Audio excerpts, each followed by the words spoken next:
gloriosa sea mi gran hermana de la luz, Jnana Gowan, Pachacuti Mesa tradición maestra suprema.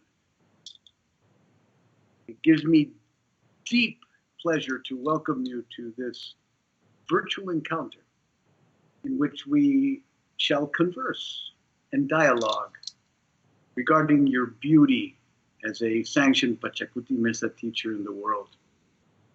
I'd like to proceed by thanking you, first of all, for showing up and being present.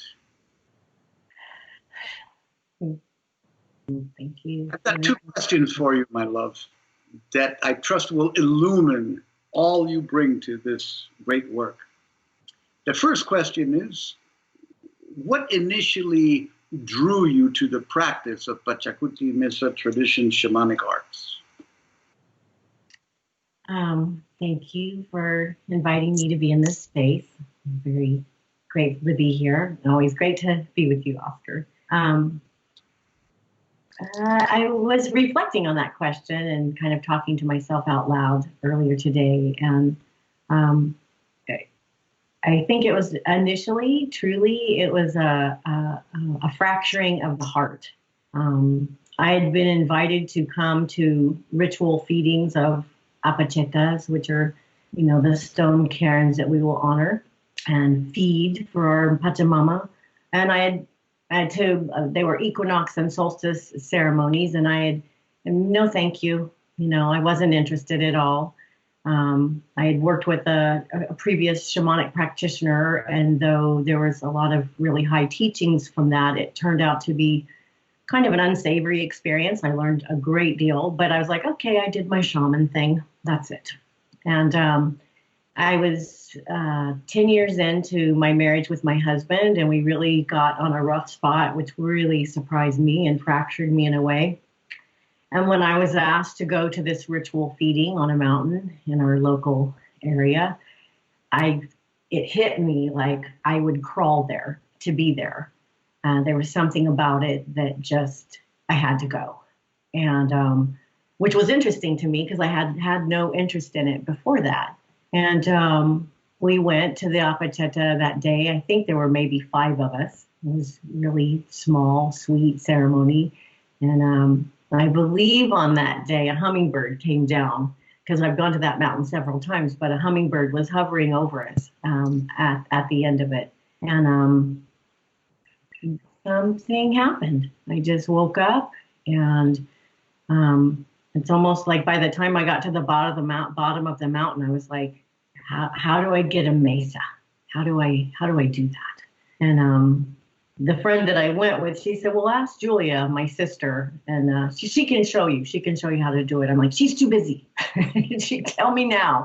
And I have a notebook that I have still the instructions. I called her and I was like, how do I do it? And my first mesa class teaching was I was writing down on a notebook how to create a mesa.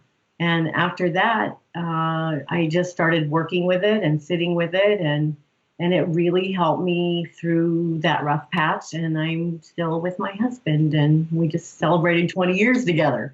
So, but I feel it was my heart. It was my heart called me here to this tradition through a broken heart. There was a crack, but it was through that my husband and I grew exponentially, and the mesa has completely changed my life because as I'm a sanctioned teacher.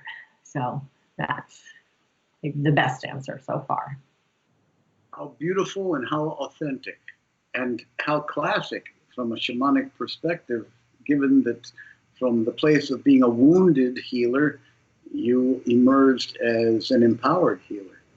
Through the process of that breaking of the heart, the shattering of the shell, and the necessary letting go of the armor and the vulnerability that came with that, which allowed the hummingbird to drink. And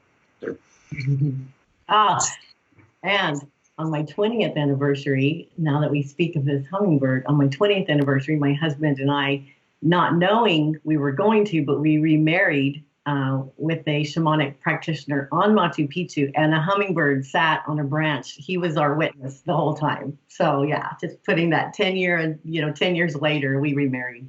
And the hummingbird, again, was there to hold witness in a much happier way. So, yeah. Hummingbird, she will always be the messenger of truth. Yeah.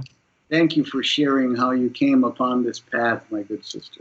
Yeah. So I have another question for you that dovetails into this one. Mm-hmm. It's, in what most significant manner do you find your life transforming, evolving, changing as a result of being now a sanctioned Pachacuti Mesa teacher? Mm-hmm. Well, I feel like I'm in a constant initiation to transmit such powerful teachings, and so it's almost like I'm like sometimes I feel like I'm riding a horse, and then midway through, like I'm running, I need to switch horses, and so while I'm running. Because the energetics coming in has been so supportive and palpable that it's like it takes two horses to get me there, if that makes any sense at all, as far as being able to deliver the information. So I'm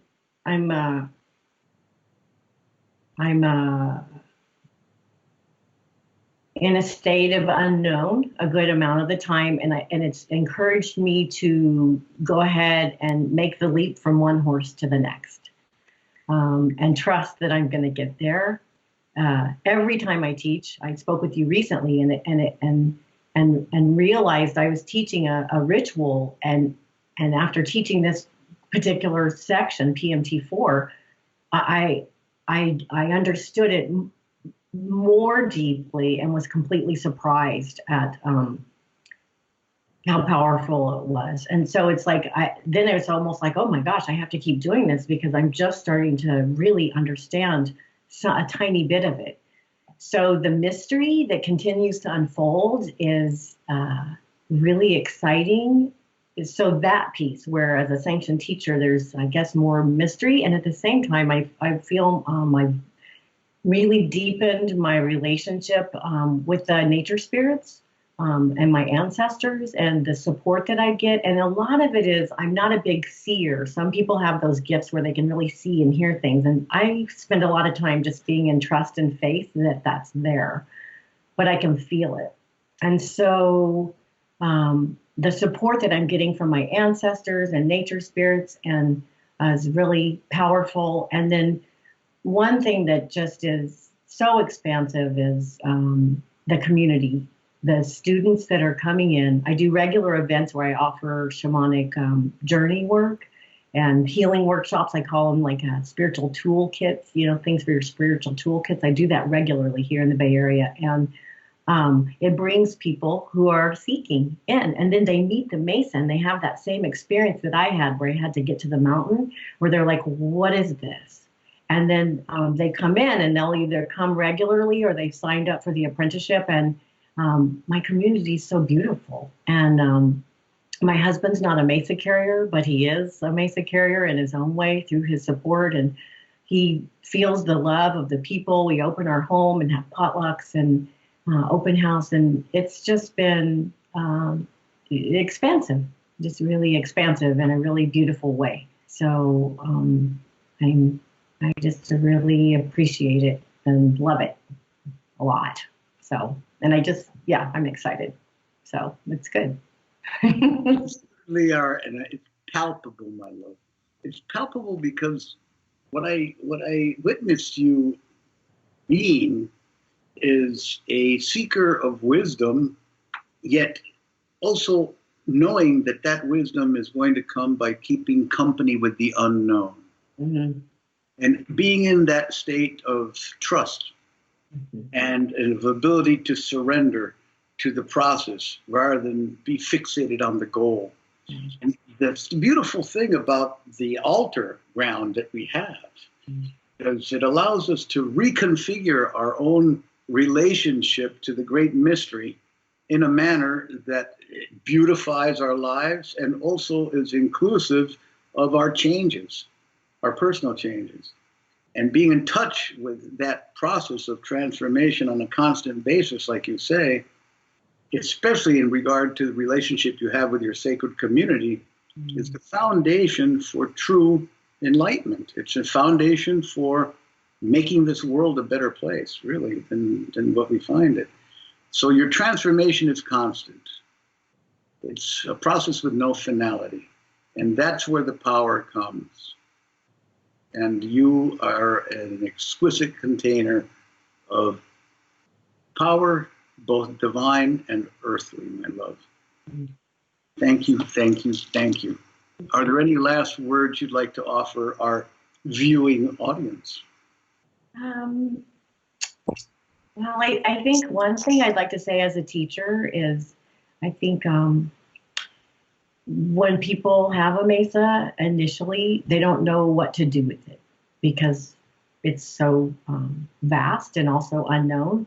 And also they may not sit with it very much. Like my students will report back between parts a lot. And so I just want to say that that's okay to just let it be there and just let things, continue to unfold. And even if it's bundled and just, give it a little touch and maybe a little Florida water or some kind of sacred spray that you've made and just be patient with yourself with it, because for me, it's a very quiet experience. It's not, I have friends who they sit down in their mesas telling them all this stuff, and that's not been my experience. Mine's been very quiet, and it's just been about being there. So I just want to share that piece for those that things will unfold and there'll be more sensorial feeling and things will unfold in your own way. It's not the person who has the big bombastic and then we compare and so it's like, well, I'm not having the experience, but you are. And so I just want to speak to those people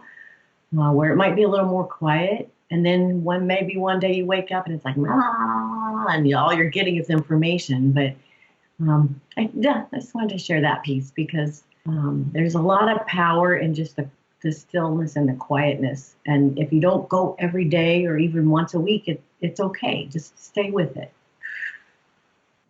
Beautifully articulated, my love. Wonderful last teaching. Thank you, Oscar. I celebrate your clairsentience above all brouhaha over clairaudience and clairvoyance. Highly. Thank you. Till next time, my love. Okay. Thanks so much.